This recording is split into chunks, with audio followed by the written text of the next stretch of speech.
everything in the same spot. Okay, so we have started recording. Okay. Heidi, can you also try and mute people?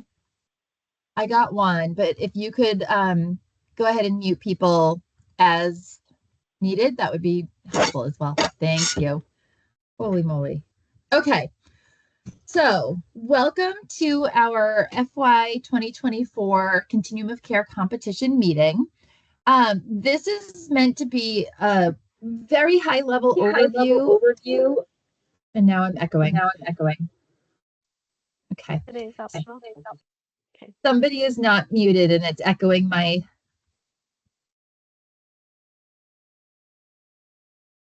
All right. Thank you. So whoever wasn't muted, it was causing an echo and all I could hear was myself. So this is going to be a very high level overview of this year's Continuum of Care competition. It is not meant to give you every single detail that you will need to complete an application.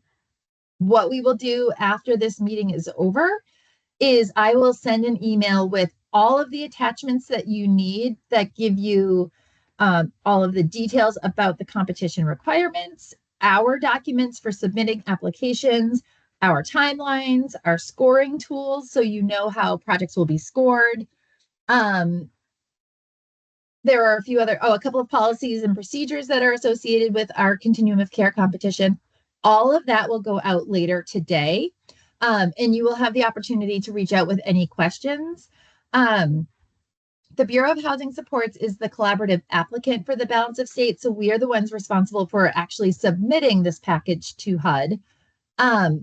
We can help answer technical questions about what's allowed, what's not allowed, how to interpret the federal rules.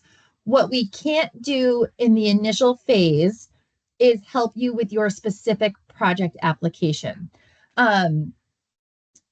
If you do submit an application and you are selected for funding, at that time we can help you finalize your applications. But for the next couple of weeks, BHS is here strictly to give like black and white concrete HUD answers.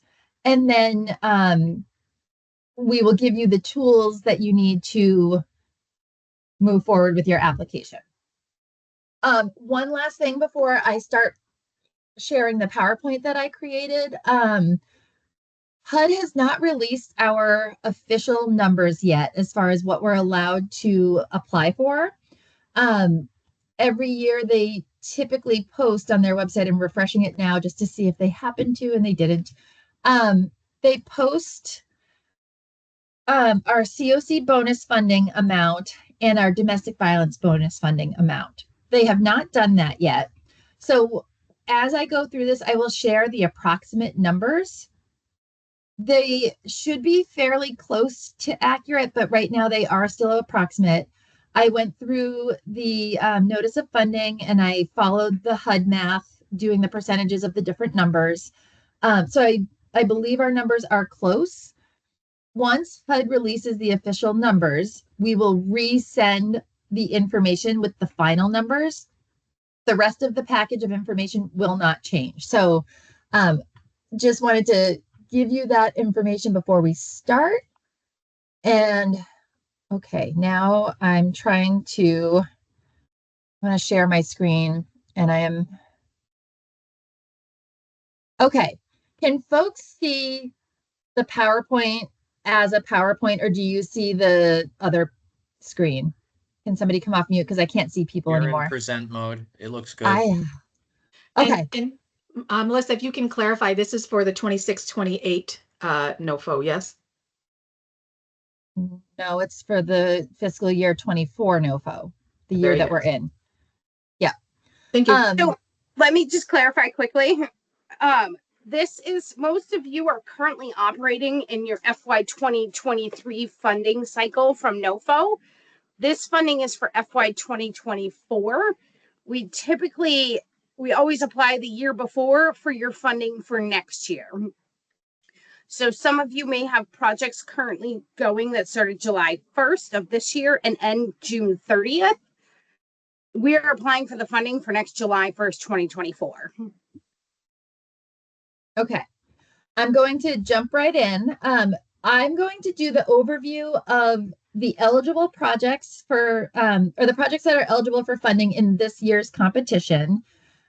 I'm going to review our rank and review policy and our reallocation policy, both of which need to be voted on today.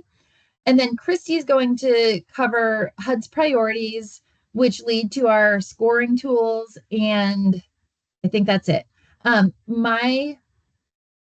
My presentation's on my screen to my left, but my screen that has my camera just went completely black on me. So I'm hoping I don't get kicked off. Christy, call my cell phone if I disappear because I can't see people. I have an electronic vote that I will post in the chat once I'm done sharing my presentation. And that voting survey has the votes for the two policies I mentioned, all of the scoring tools, and then we have one piece about match that we will cover that is also a vote. So without further ado, I'm going to go through this fairly quickly to leave some time at the end for questions. Here we go. If I can. Oh my gosh. I've been having technology trouble, folks, and if I disappear, it's because I had a hissy fit with my computer. I'm sorry. Okay, it's working. All right, so a few small changes this year to project application types, and they're very, very small. Renewal projects are the same. So our regular continuum of care projects, our existing domestic violence bonus projects, and our existing YHDP projects have a renewal process. I'll talk a little bit about the YHDP options at the bottom. New continuum of care bonus projects are the same. New continuum of care reallocation funded projects are the same. However, we don't have any COC reallocation funding this year, so any new project application will be using bonus funds. Melissa, we do have reallocation. Oh, we only have for DV. We only have for DV. So we have new domestic violence bonus projects and then new domestic violence reallocation projects. This is a change from last year. We had DV reallocation last year. However, the way HUD did it is that DV reallocation amount actually went back into the regular COC reallocation pot and was used we actually did use it for a DV project, but it was available for any new project application. This year, HUD has specified that DV reallocation must be used for a DV bonus or a new DV project. So it cannot be used outside of that scope. And that's the only change. And we do have a small amount of DV reallocation this year. And then for the YHDP projects, they're still non-competitive. All of the project applications are non-competitive. We do have to submit applications to pass a threshold, but we have the opportunity to change some of the projects if we feel they are not working. And we can an existing subrecipient can do a replacement project application. So they can take one of their projects, say, I don't want to do this one anymore. I want to swap it for this other project. So that's an option. And then we could also have the option of a YHDP subrecipient saying, I don't want to do this at all anymore, giving up that project, and it would be available for another YHDP specific project. At this time, we do not have any YHDP reallocation funding available, but there is the potential to do some replacement projects this year. For renewal projects, there's really nothing that's changing for you this year. So if you've been through this process before, it should feel familiar to you. It should feel pretty consistent with previous year applications.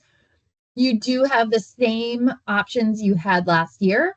If you want to expand one of your existing renewal projects, you can submit a new project application to expand that existing project. So instead of having 2 permanent supportive housing projects, for example, you could apply to expand one and then still just have one project that can serve more people. You could do a transition grant, which does require executive committee approval. So we have not heard of anyone wanting to do this. But for example, if you had a transitional housing project that you wanted to turn into a rapid rehousing project, you could do that through a transitional application. I think we've done all of the consolidations that we can do, maybe not.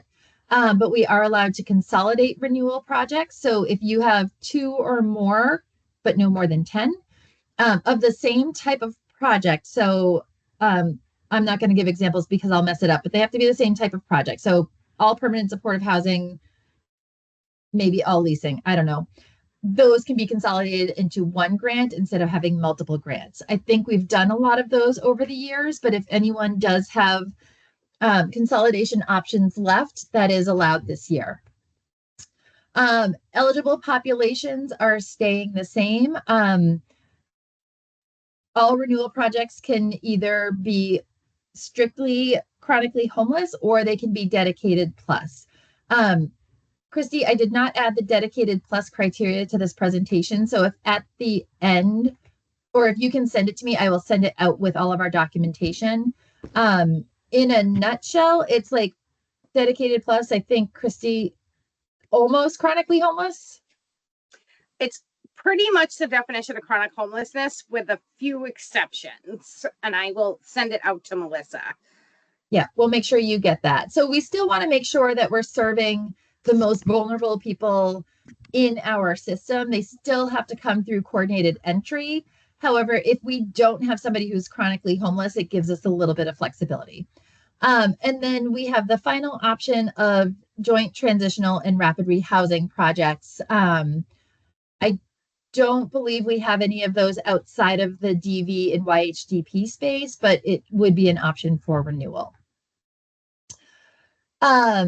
I touched on this slightly, the Youth Homelessness Demonstration Program, and I apologize if the formatting is funky at all. I put this together this morning during other meetings, so give me some grace, please, for the formatting. Renewals, again, all non-competitive. You do have the option in your renewal to add special activities if you didn't have them in your original application. And you can have the opportunity to shift some of your funding around to make your budget more user-friendly. And then in replacement projects, you are limited in scope to the YHDP eligible projects, but you can replace one with another. And it can either be by the same subrecipient, or we could change subrecipients if needed.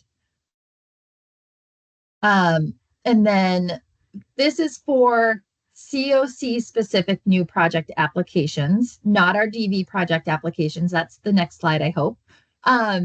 Eligible project types include permanent supportive housing, rapid rehousing, and in the actual documents that I send out to all of you, there is detailed definitions about what each of these mean. Rapid rehousing and permanent supportive housing are very, very similar, except that permanent supportive housing requires a diagnosed disability, and it's not time limited. Rapid rehousing does not require that disability, and it is limited to 2 years. YHDP rapid rehousing is different. There are other small nuances, but they're very, very similar. You could submit a joint transitional rapid rehousing project, and that gives you some crisis response options with the rapid rehousing component as well. BHS, as the HMIS lead for the balance of state continuum of care, could apply for an HMIS expansion. And then we could also do a coordinated entry expansion. That has to be done in coordination with BHS as the coordinated entry lead. However, we do have many subrecipients across the state that are helping operate our coordinated entry system. Any coordinated entry application would have to be in consultation with us first to make sure it's not duplicating services in an area that's already covered by a coordinated entry grant. And I'm just going to pause to say, if you have questions, please put them in the chat for us. Christy, if you can monitor the chat for right now and either try to answer them in the chat or interrupt me if needed, we can do that. And I'm going to keep going. And if you can mute yourself if you are not presenting, that would be very helpful. Thank you. Okay, so DV bonus applications, there are no changes to this part for this year. So you must serve survivors of domestic violence, dating violence, sexual assault, or stalking. Human trafficking does fit in this definition as well, although it is not on this slide. And then the three categories that are eligible are rapid rehousing, joint transitional housing, rapid rehousing, or coordinated entry for the existing coordinated entry lead. So again, that is through BHS. We do already have a domestic violence coordinated entry project in the balance of state. So the option for this particular component would be to expand that existing project, not to add a new one. Okay, so this is our approximate funding for the year. The only number that is solid is the very bottom one, the DV reallocation funds. But the bonus funding this year it was 12% of our final pro rata need. And there's I had to follow the application to get to the actual calculation, but it's based on our annual renewal demand. So our approximate funding available for new projects is $890,065. As soon as I have the real numbers, I will send that out. But that's a decent amount of funding for a good size permanent supportive housing or rapid rehousing project. Regular COC reallocation, again, is 0. And then our DV bonus funding, again, this is an approximate based on the calculations I did from the funding opportunity. We're looking at approximately $540,000 in domestic violence bonus funding. And then the reallocation funds. Those two numbers could be combined for one large total for a new DV project, but it must serve the DV population. It is not a requirement for the DV bonus that your agency be a victim service provider, although victim service providers are absolutely welcome to apply as well. Anyone can apply for this funding. You would just have to have survivors as your focus population. Couple of due dates. Christy, I hope I got your update correct. Renewal project applications will be due back to Christy by August 30th at 4 p.m. Christy will be sending you the document that we're able to export from eSnaps, which is the electronic system where we submit all of our applications. She will be sending you those documents to review, to make changes to, and then in addition to the review of those applications, we will need any MOUs and match letters submitted with those applications by August 30th. Along with, we have an equity supplemental questionnaire that will also need to be submitted as well. I will include all of the attachments once I send out your renewal project applications to review. The YHCP ones will be a little bit on a different timeline because we are working through trying to finalize last year's agreements. But for the regular COC renewals, you will all have your project's renewal project application by Friday. So you should have 2 weeks to review and make changes. And then for new project applications, anyone who is planning to apply for a brand new project using the COC bonus funds or those DV bonus and reallocation funds, those project applications are due back to Christy by September 30th at 12 p.m. The documents that I send out to all of you will have Christy's email address right next to these dates so that you will have it all in one spot. The review committee will be meeting the following, I'm looking at my calendar. The review committee is meeting on September 18th. We will notify all selected projects by the following day, September 19th. And then you will have just over a week to work with Christy to finalize those projects. we understand these are really tight timelines. Unfortunately, they are out of our control. So HUD gives us several different deadlines for when certain pieces must be done. We always build in a little bit of a buffer for ourselves just in case something tragic happens and we need extra time. So it is fairly condensed. And we are making ourselves available to all of these new project applicants to help you finalize those documents once you've been notified. Oh, I told you I was cruising through and I'm flying along. We have two policies that are associated with our continuum of care competition every year.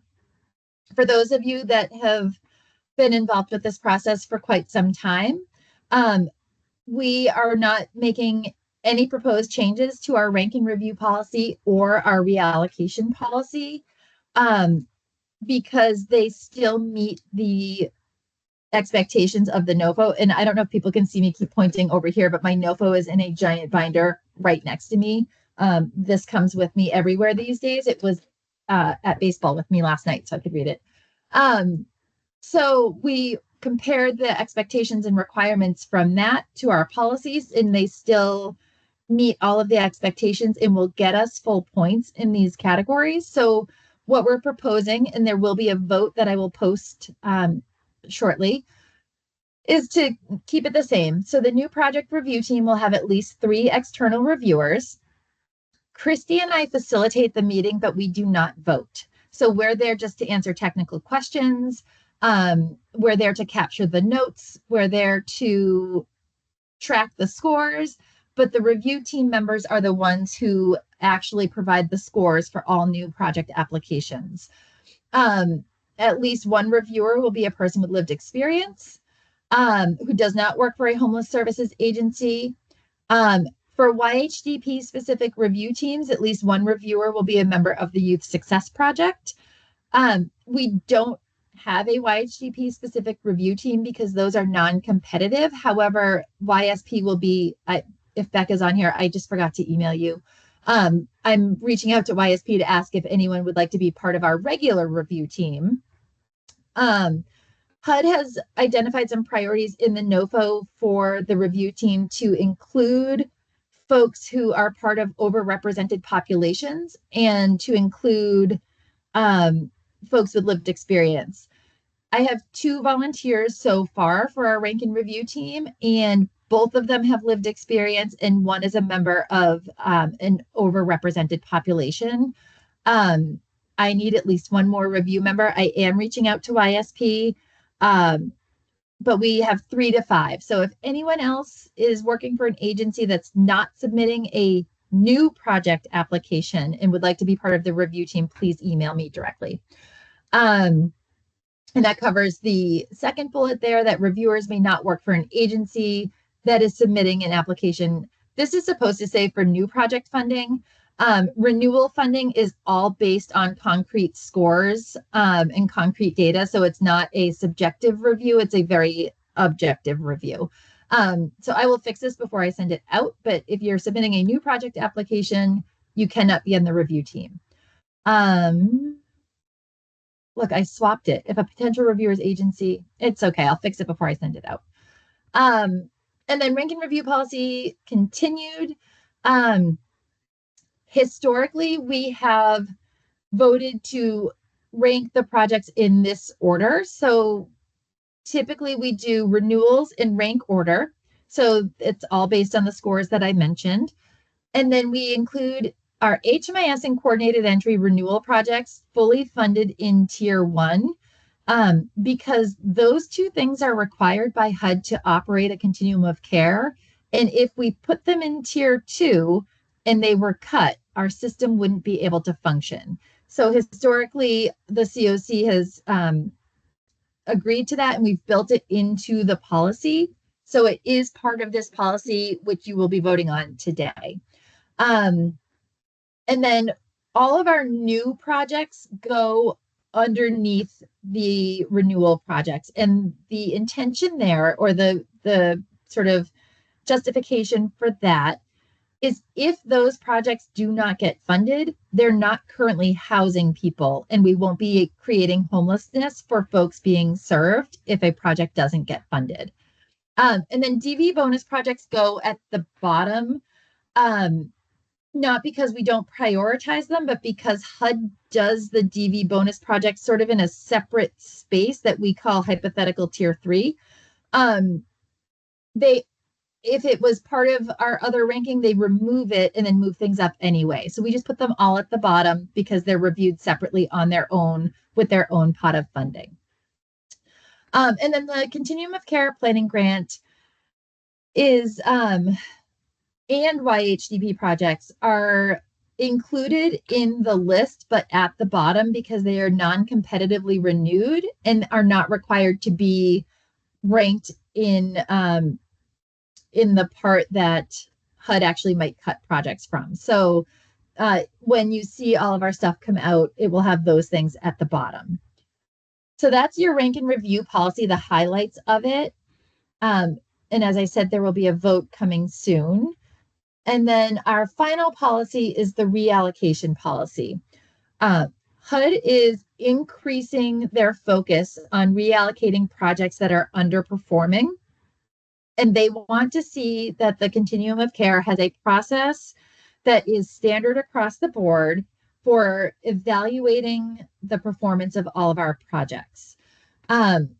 Every year we do, Christy, I get the words wrong every time. We do basically a COC monitoring of the projects using all of the metrics that HUD has identified throughout the NOFO and throughout the scoring requirements, to assess where all of our projects fit. The COC has voted over the years to use the median score as just our threshold to review. So we monitor all of those projects. We put the scores across and we look to see who is below the threshold. Being below the threshold does not automatically mean you've been reallocated. It means we issue a corrective action plan, work with you on understanding why a certain metric might be below. And if your plan meets the need or, meets sort of the expectations, the executive committee will review that and approve it to continue. So we do have two pieces of this process. Voluntary is completely separate from what I just described. Projects are 100% allowed to say to us, you know what, we have decided this doesn't work for us anymore, or our agency is changing focus. We wish to give up this grant next year. 100% allowed. You just have to make sure you work with Christy on a plan because we do have to create a transition plan for the people being served. And then the involuntary reallocation is the process I just talked about. So we review certain metrics, and if a project consistently is underperforming and is not making the improvements that they've promised to make within their corrective action plan or that are needed to make, then the executive committee might vote to involuntarily reallocate a project. So to take the funding away from next year to make available for a new project. HUD requires that we report out not the exact dollar amount, but whether or not we've reallocated 20% over the past 5 years.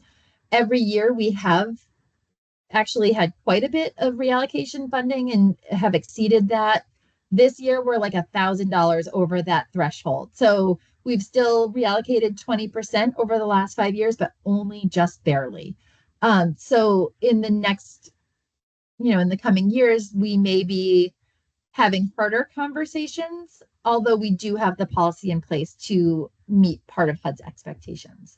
So there will be a vote on the survey link that I post in just a minute for this policy as well. And that is the end of my part. I'm going to pause for just a moment.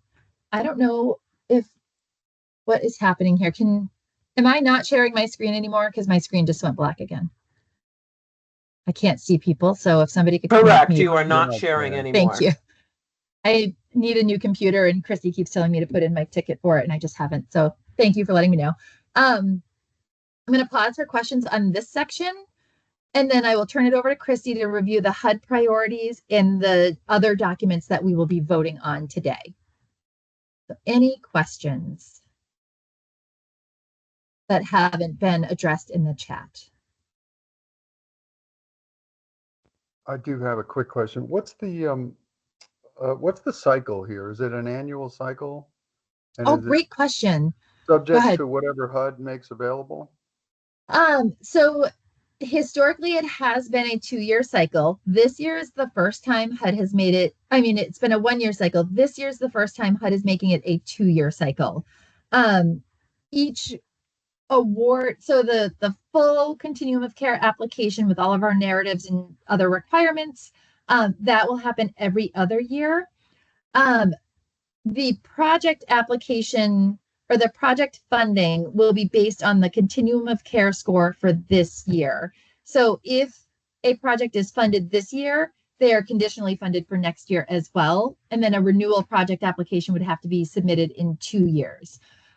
There is, I would say, almost certainly a guarantee, just from my experience with HUD, that next year we will likely have to do some sort of like interim update, just confirming that our budgets are still accurate, that we're still serving the right populations, but it won't be a full application next year. So it will be an every 2 years cycle.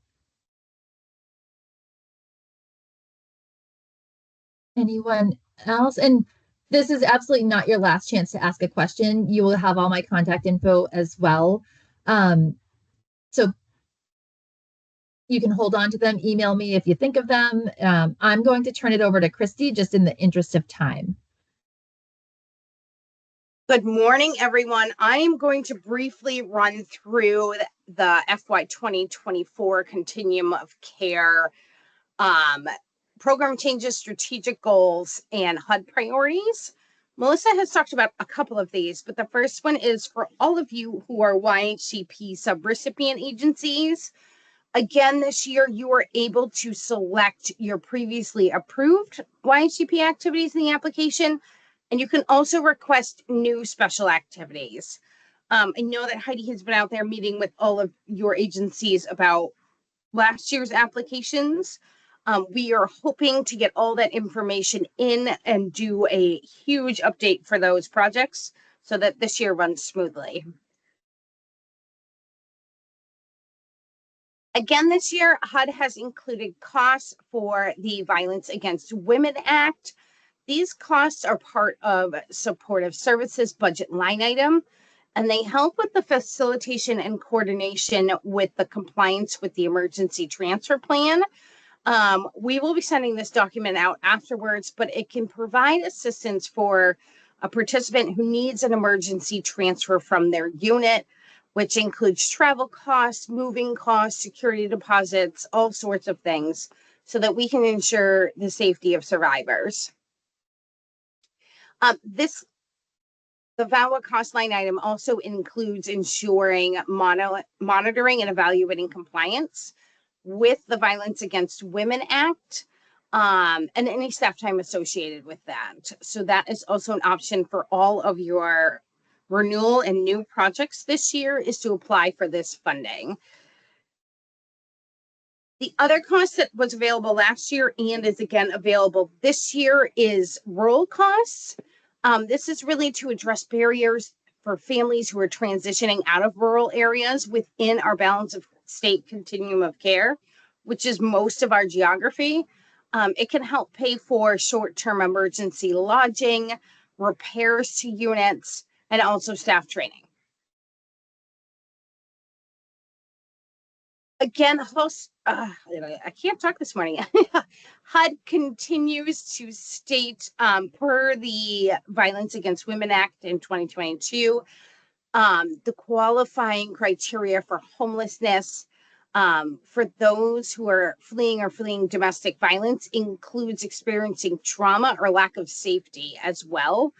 And they also continue to maintain that youth who are in an unsafe situation would qualify as homeless under the HUD definition. I'm going to briefly go through HUD strategic plan. It is laid out in the NOFO, and you can also find it on the HUD exchange. They expanded on the strategic goals from last year and made some specific bullets. And of course, I'm not sharing my screen, so that's not helpful. Hold on. Okay, there it is. HUD expanded each one of the strategic goals that they were looking at to include specific bullet points. So for strategic goal 1, it's supporting underserved communities. And you can see they're looking at advancing housing justice, reducing homelessness, and investing in the success of communities. Strategic goal number 2, they expanded on to include increasing our supply of housing and improving rental assistance. The third goal is the same as last year with those 3 extra bullets. It's promoting home ownership. Strategic goal number 4 is advancing sustainable communities. They are really looking at investing in climate resiliency and environmental justice. So really looking at how are we making an impact as a continuum of care on exposures to health risks, renovating apartments, exposure to lead, things along those lines, or making improvements to those units that are not meant for human habitation that people are living in. I also included, and Melissa will send this out to all of you, is HUD's homeless and policy priorities.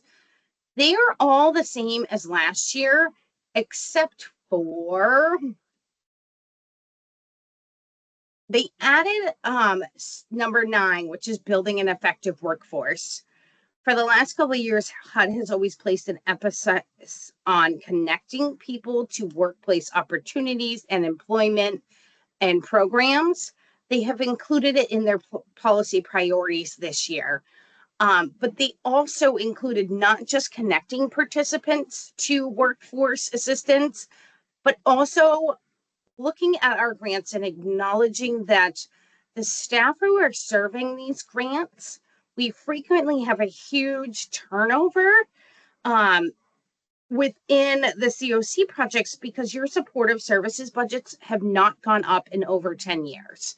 They are level funded, you get the same amount of money, and there has been no cost of living increase for the supportive services budget line item.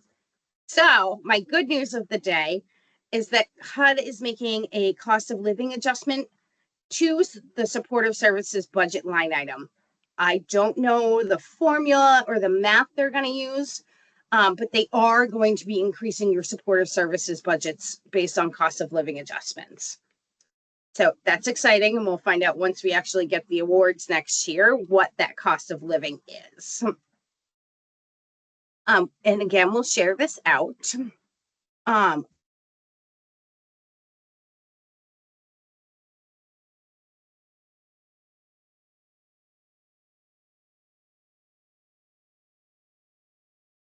Did Christy disappear?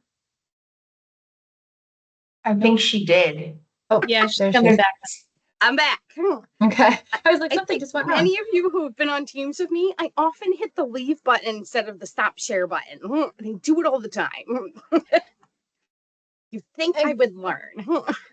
Christy, one thing I want to make sure we address, and I apologize to everyone for us not being completely prepared for this.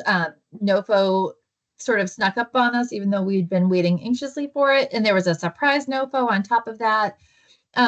So Christy, we need to make sure we explain the match vote, why we require 30%. Do you have that built into your talking points? Okay. Yes. So before folks start voting, I want to make sure we explain why we have always required 30%. And it's really to reduce the administrative burden on all of you. So I'll let Christy address that, but I wanted to make sure people were aware before they were voting. Okay, So sorry, I'm go going ahead. it's okay. I'll just address it now. It's easier. So historically in the past, the balance of state has voted to ask project applicants and subrecipient agencies to submit 30% match at project application time of your whatever funding you're requesting. HUD only requires up to 25%. The reason that we are asking you to do this is twofold. Once we typically receive the HUD awards, most projects see an increase in their rental assistance budget line item, their leasing budget line item, or their operations budget line item due to any increases in fair market rent. So the last couple of years, fair market rent has gone up, your award amount has gone up. So therefore, we don't have to redo our match letters because we already set it 5% higher than what HUD is requiring. Secondly, this year HUD is asking us, when looking at any of our project applications that we did last year, we need to have memorandums of understandings completed for this year's NOFO. And I know how hard it is for all of you to get those signed by your community partners. So if we only have to do it once with the 30%, hopefully we won't have to go back and ask you all to redo your memorandums of understandings because the amount of funding was not high enough. The other reason we do this is you are only held to 25% match of whatever you expended at the end of your grant term.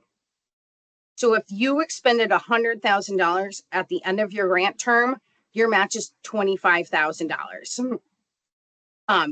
We are not holding you to that 30%. We ask you to commit to that 30% and meet the 25% requirement by HUD.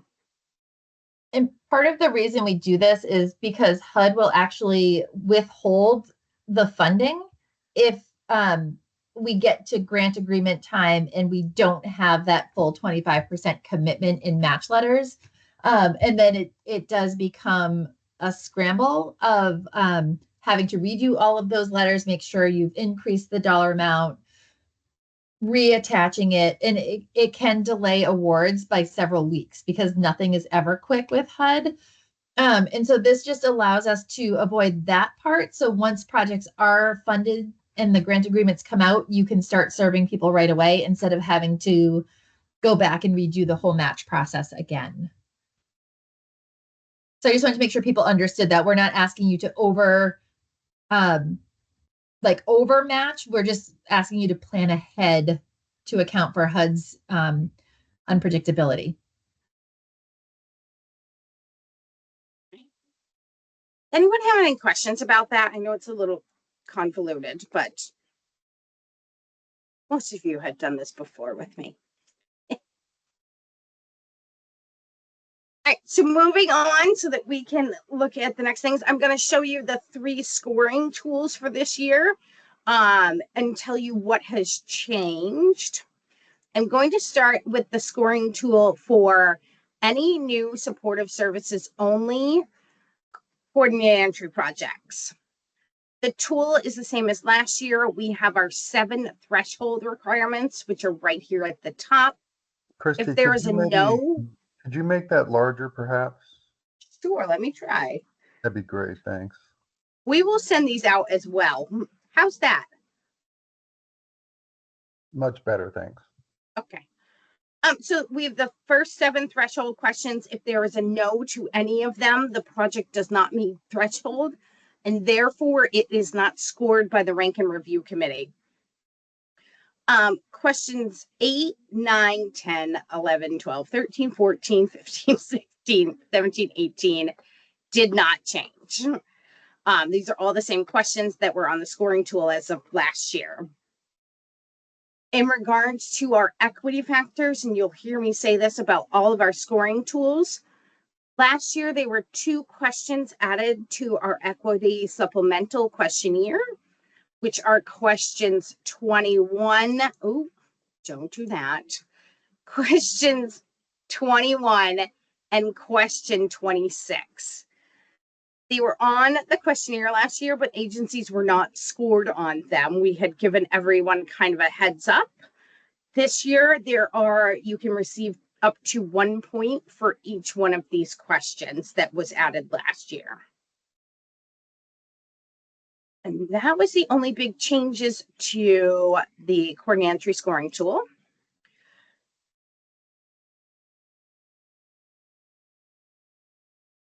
Share the next one, and I'll make it bigger. This is the new project application scoring tool. Again, those first 7 questions are the threshold questions.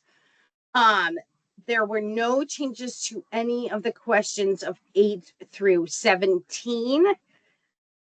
Again, we have question 20 was added, which is the same question that was added to the coordinated entry tool about ensuring your board of directors has representation from people with lived experience. And then that other question where has your agency identified programmatic changes needed to make participant outcomes more equitable and developed a plan to make those changes. So those 2 questions again were on the tool on the questionnaire last year. They were being scored this year. And then the same goes for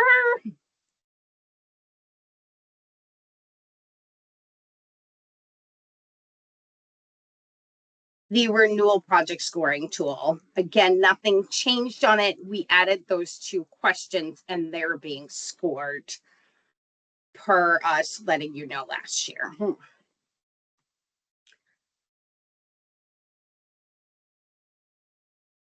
And again, once Melissa shares the NOFO calendar, all of the renewal projects will be able to see their scores. And there is a period of time for appeals. So we'll get that information out to you per the calendar dates. And I don't have anything else. Okay. So I know that was a lot of information really fast. I have put the link for voting on those 2 policies that I covered, the match question, and then those renewal tool or the scoring tools that Christy shared. I put that link in the chat. So with a reminder, our governance charter limits it to 1 vote per agency. So if you are your agency's voting member, please feel free to go ahead and submit your vote at this time. If everything passes, I can send out final documents today. If they don't pass, we will have to address some of the changes. Ruth, you put a question, why DP not scored? Do you mean YHDP? And if that is what you're referencing, YHDP is not scored. HUD has deemed them to be non-competitive. So as long as the project applications meet the threshold that HUD has established for eligible activities, they will be funded. Makes it a little bit easier for those ones. And the only other thing I don't think we brought up was, well, Melissa kind of brought it up, but the new project applications will go out with today's email as well. We have a different new project application for Continuum of Care, one for supportive services coordinated entry projects, and we have one for domestic violence projects. So there are 3 separate applications, and we will post them and most of this material on our lovely website. And that website will be included in the email that we send out. I see that some of you have also responded to the other survey I posted. I shared a link to a team survey that collects contact information, and that is the list that I use to send all of my Continuum of Care information out. So if you are participating in this call and you have not signed up to be part of that email list, please do so that you can get all of this information that I'm referencing today. And then people are certainly welcome to share that email with others. I just want to make sure if you're on this call and you're interested in this information that you are on my list so that I don't miss anyone. But again, it will be on our website. I'll drop that in the chat as well, just so people have it. And we are scheduled for 10 more minutes. We can certainly give you your time back if there aren't any questions. I'm just waiting for the website to load so I can post it. Okay. The only thing I will say to all of your renewal or new project applications, if you have questions about match letters or MOUs, or if you want me to review them before finalizing and having them signed, I am happy to, so that we get them right the first time and you don't have to go back for signatures.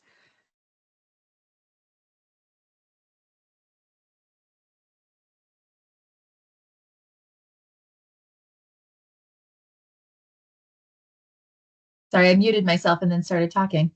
Any final questions?